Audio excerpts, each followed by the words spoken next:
నేను మీ సురేష్ కాటూరి. ప్రధానంగా ఈరోజు ముఖ్యాంశాలు ఏమైతే ఉన్నాయో మెయిన్ ఎడిషన్లో అవి చూద్దాం. హైకోర్టు సీజేగా justice Aparesh Kumar Singh. So Telangana high court సీజేగా ఇంతకుముందు తాత్కాలికంగా ఎవరు మన సుజయ్ పాల్ ఉండేవాడు. ఇప్పుడు ఆయన ప్లేస్లో ఈయన రీప్లేస్ అయ్యాడు. హైకోర్టు సీజేగా జస్టిస్ ఆపరేష్ కుమార్ సింగ్ నియామకానికి రాష్ట్రపతి ఆమోదం. అలాగే త్రిపుర నుంచి బదిలీ చేస్తూ కేంద్ర న్యాయశాఖ ఉత్తర్వులు. హైకోర్టు ప్రధాన న్యాయమూర్తిగా జస్టిస్ ఆపరేష్ కుమార్ సింగ్ నియమితులు అయ్యారు. మే 26న సుప్రీంకోర్టు కొలీజియం చేసిన సిఫార్సులకు రాష్ట్రపతి ఆమోద ముద్ర వేశారు. సో నెక్స్ట్ వచ్చేసి ఇద్దరు సీఎంలతో బంకచర్లపై భేటీ రేపు. సో బంకచర్ల ఉంది కదా, సో ప్రాజెక్ట్ దాని గురించి వీళ్ళిద్దరూ ఎక్కడ ఢిల్లీలో మీట్ అవ్వబోతున్నారు. గోదావరి బంకచర్ల ప్రాజెక్టు విషయమై ఆంధ్రప్రదేశ్ తెలంగాణ రాష్ట్రాల ముఖ్యమంత్రులు చంద్రబాబు నాయుడు, రేవంత్ రెడ్డిల కేంద్ర జలశక్తి మంత్రి సిఆర్ పాటిల్ ఈ నెల 16 అంటే బుధవారం రేపు సమావేశం కానున్నారు. ఈ మేరకు జలశక్తి శాఖ ఇరు రాష్ట్రాల సీఎం కార్యాలయాలు సిఎస్లు సమాచారం పంపించింది. ఢిల్లీలోని జలశక్తి శాఖ ప్రధాన కార్యాలయం శ్రమశక్తి భవన్లో మధ్యాహ్నం 2:30 సమావేశం జరుగుతుంది. సో ఏం జరిగింది, వాళ్ళిద్దరూ ఇంతకుముందు గురు శిష్యులు. చూద్దాం ఏం జరిగిందో. అలాగే నిన్న జరిగింది కదా, తుంగతుర్తిలో మీటింగ్ జరిగింది. ముఖ్యమంత్రి రేవంత్ రెడ్డి అటెండ్ అయ్యాడు. మరో ఏడాదిలోపు 1,00,000 ఉద్యోగాల భర్తీ. కాళేశ్వరంపై ఎక్కడైనా చర్చకు సిద్ధం. 1,00,00,000 మంది మహిళలను కోటీశ్వరులను చేస్తాం. సీఎం రేవంత్ రెడ్డి స్పష్టీకరణ. తిరుమలగిరిలో కొత్త రేషన్ కార్డుల పంపిణీ. 10 ఏళ్ల అధికారంలో ఉన్న తుంగతుర్తి గోదావరి నీళ్లు ఎందుకు తేలేదని బారాస ప్రశ్న. రేషన్ కార్డులతో పేదల ముఖంలో సంతోషం. నిరుపేదల సుభిక్షమే మా లక్ష్యం. ఇందిరమ్మ రాజ్యంలో నిరుపేదలంతా సుభిక్షంగా ఉండాలనే ఆలోచనలో గతంలో హుజూర్ నగర్ నుంచి సన్నబియ్యం పంపిణీ ప్రారంభించాము. పేదల ఆకలి తీర్చే వారికి గుర్తింపునిచ్చే గొప్ప ఆయుధమైన రేషన్ కార్డులకు అర్హులైన ప్రతి ఒక్కరికి అందించాలనే లక్ష్యంతో నేడు తుంగతుర్తి నియోజకవర్గంలో తిరుమలగిరి నుంచి ప్రక్రియ మొదలు పెట్టాము అని చెప్పేసి చెప్తున్నారు. తిరుమలగిరిలో లబ్ధిదారులకు నూతన రేషన్ కార్డును పంపిణీ చేస్తున్న సీఎం రేవంత్ రెడ్డి, చిత్రంలో తదితరులు. సో నిన్న దగ్గరగా నేను చేతుల మీద నుండి, ముఖ్యమంత్రి గారి చేతుల మీద నుండి 11 మందికి స్టేజ్ మీద విప్పించాడు, ఇవ్వడం జరిగింది, ప్రదానం చేయడం జరిగింది. దాని తర్వాత 3.58 దగ్గరగా 3.5 లక్షల మందికి ఈ కార్డు ఏదైతే ఉందో వీళ్ళందరికీ డిస్ట్రిబ్యూట్ చేయడం జరుగుతుంది వాళ్ళ నియోజకవర్గాల్లో కాన్స్టిట్యూషన్లో. నెక్స్ట్ వాటికి వెళ్తే రామోజీ ఫిలిం సిటీ ఓ unique studio. Ramoji film city ఎప్పుడు ఎవర్ గ్రీన్ కదా, తెలంగాణలో ఉండటం గర్వకారణం. భవిష్యత్తులో హాలీవుడ్ సినిమాల చిత్రీకరణ ఇక్కడే. ముఖ్యమంత్రి రేవంత్ రెడ్డి ఉద్ఘాటన. ఆర్పీసీఎఫ్లో శ్రీ భాగవతం పార్ట్ 1 చిత్రీకరణ ప్రారంభం చేశారంట ఇక్కడ. సో ఆ ప్రారంభోత్సవానికి తెలంగాణ ముఖ్యమంత్రి మన రేవంత్ రెడ్డి గారిని పిలిచారు. సో దానికి ఆయన అటెండ్ అయ్యాడు. నెక్స్ట్ చూస్తే 800 కోట్ల భూమికి ఎసరు. సర్కార్ జాగాకు నకిలీ పొసెషన్ సర్టిఫికేట్లు, ధ్రువపత్రాలు సృష్టించిన దళారులు. సో ఇదే ఈ 800 కోట్ల భూమికి వీళ్ళు ఏం చేశారు, బీడి భూమిగా ఉందని చెప్పేసి పట్టాలు ఇస్తామంటూ వేరే వాళ్ళ దగ్గర మనీ గ్రాప్ చేయడం స్టార్ట్ చేశారు.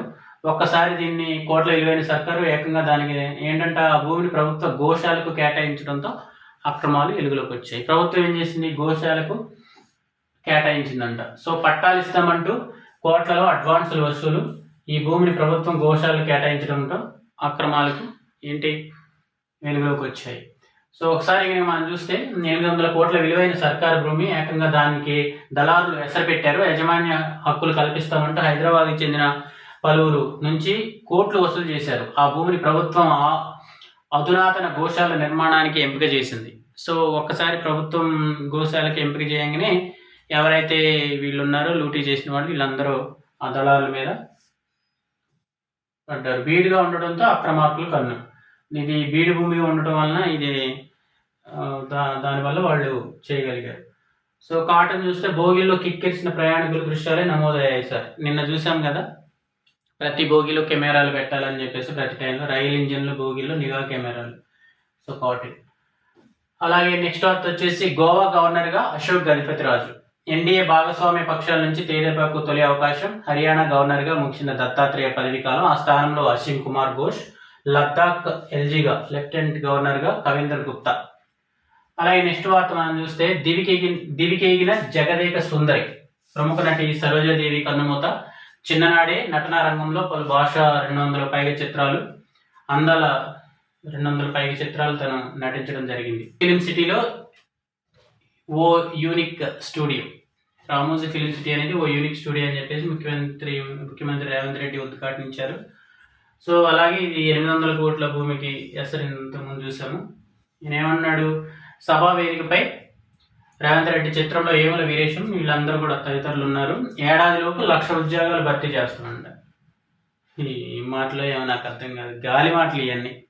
దగ్గరగా ఎవరైతే నిరుద్యోగులు ఉన్నారో వాళ్ళ ఉసురు తగిలిద్ది, వాళ్ళ కుటుంబాల ఉసురు తగిలిద్ది.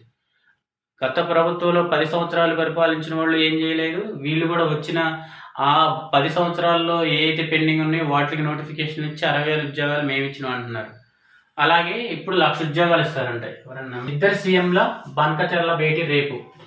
చూడండి, కేంద్రంపై ఒత్తిడి చేస్తారంట వీళ్ళు.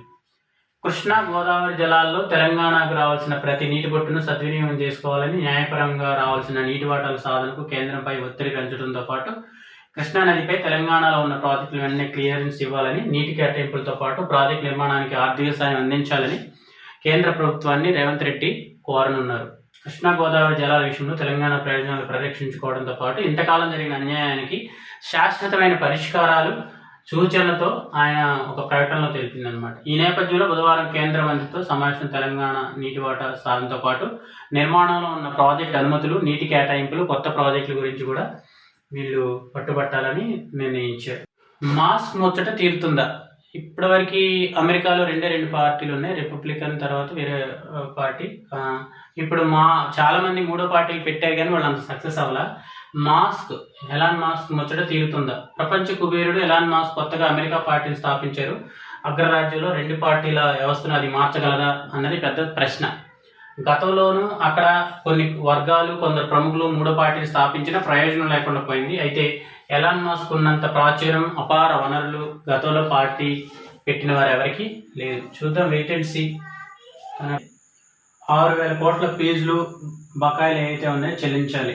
తెలంగాణ రాష్ట్రంలోని 14 లక్షల మంది బీసీ, ఎస్సీ, ఎస్టీ విద్యార్థులు 6,000 కోట్ల ఫీజుల బకాయిలను వెంటనే చెల్లించాలని బీసీ సంక్షేమ సంఘ అధ్యక్షుడు ఎంపీ ఆర్ కృష్ణ డిమాండ్. దగ్గరగా 14 లక్షల మంది బీసీ, ఎస్సీ, ఎస్టీ పిల్లలు ఎవరైతే ఉన్నారో వాళ్ళ ఫీజులను ఎమ్మనే రియంబర్స్ చేయాలని వాళ్ళు నోటీస్ ఇచ్చారు.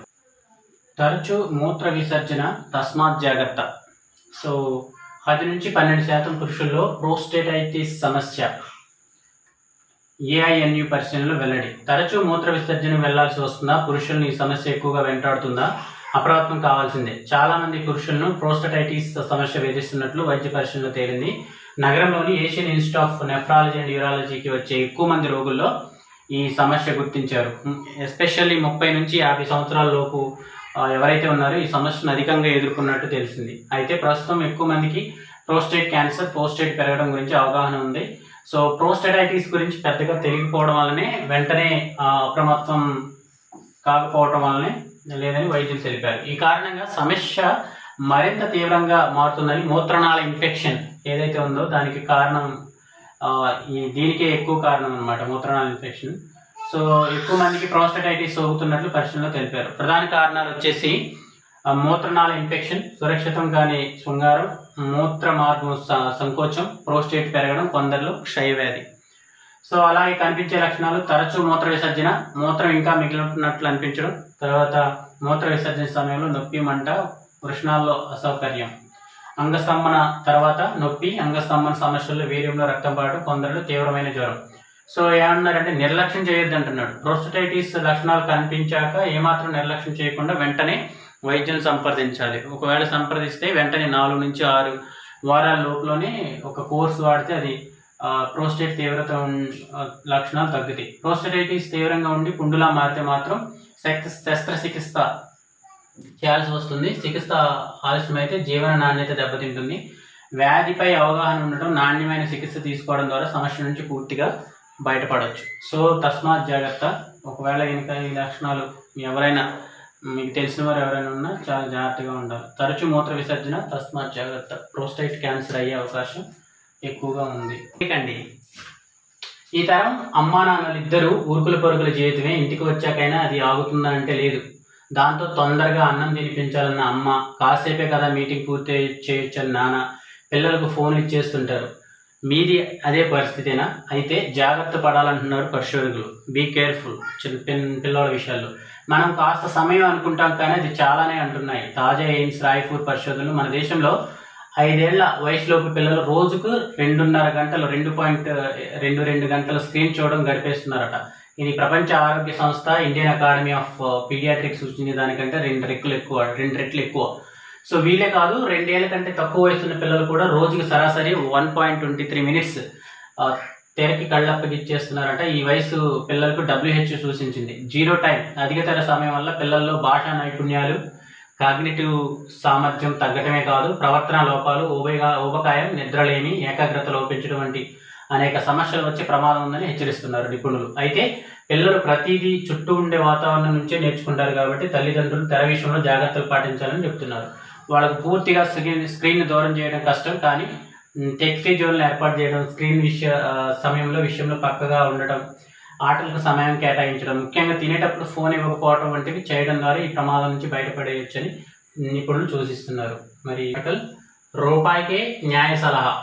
జనగామ జిల్లా పాలకుర్తి మండలం చెన్నూరుకి చెందిన ఆదర్శ్ లా చదువుతూనే పేదలకు ఉచిత న్యాయ సహాయం అందించాలనే ఆలోచనతో 9 మంది స్నేహితులతో కలిసి CLNS ఇన్ వెబ్సైట్ను రూపొందించారు. దీనికి అనూహ్య స్పందన రావడంతో ఈ విద్యార్థి బృందం తమ కోర్సు పూర్తి కాగానే 2025 మేలో అంకుర సంస్థగా CLNS centralised legal network solution యాప్ను రూపొందించారు. ఇందులో ₹1 చెల్లించి న్యాయ సేవలకు సంబంధించిన పూర్తి సమాచారాన్ని పొందవచ్చు. దేశవ్యాప్తంగా ఉన్న న్యాయవాదులను భాగస్వామ్యం చేశామనే టీహబ్ నుంచి కార్యకలాపాలు సాగిస్తున్నామని ఆదర్శ్ వివరించారు. సో ఇప్పటి వరకు 3,000 మందికి పైగా సాయం అందించామని తెలిపారు. న్యాయవాదిని వెతకండి, ఫైండ్ ఏ లాయర్, అధికారులతో మాట్లాడండి, talk to officials, our services మహాసేవల ఎంపికల ద్వారా విద్యార్థులు, న్యాయవాదులు, ప్రజలు, అధికారులను ఒకే వేదికపై తీసుకొచ్చేలా సాంకేతికతను రూపొందించినట్లు వెల్లడించారు. CLNS యాప్ రిజిస్టర్ చేసుకుని లాగిన్ అవ్వడం ద్వారా సేవలు పొందొచ్చు. ఇంకొక న్యూస్ చూస్తే 50 రోజుల్లో యుద్ధం ఆపకపోతే రష్యాకు వడ్డనే, ట్రంప్ హుకుం, జెలెన్స్కీకి మరిన్ని ఆయుధాలు ఇవ్వనున్న అమెరికా. వాషింగ్టన్కి ఉక్రెయిన్ యుద్ధాన్ని ముగించే ఒప్పందాన్ని 50 రోజుల్లో కుదుర్చుకోకపోతే రష్యాను రుసుముల టారిఫ్ మొత్తం శిక్షిస్తానని అమెరికా అధ్యక్షుడు డొనాల్డ్ ట్రంప్ హెచ్చరించారు. సోమవారం తన కార్యాలయంలో నాటో సెక్రటరీ జనరల్ మార్క్ రుట్టేతో భేటీ సందర్భంగా ఆయన ఈ ప్రకటన చేశారు. టారిఫ్ల అమలు ఎలా ఉంటుందని వివరాలు మాత్రం చెప్పలేదు. వాణిజ్యాన్ని తాను చాలా వాటికి వాడుకుంటానని, యుద్ధాలను పరిష్కరించడానికి అవి ఉపయోగపడడం గొప్పగా ఉందంటూ మరోసారి భారత్ పాక్ ఘర్షణ ప్రస్తావించారు.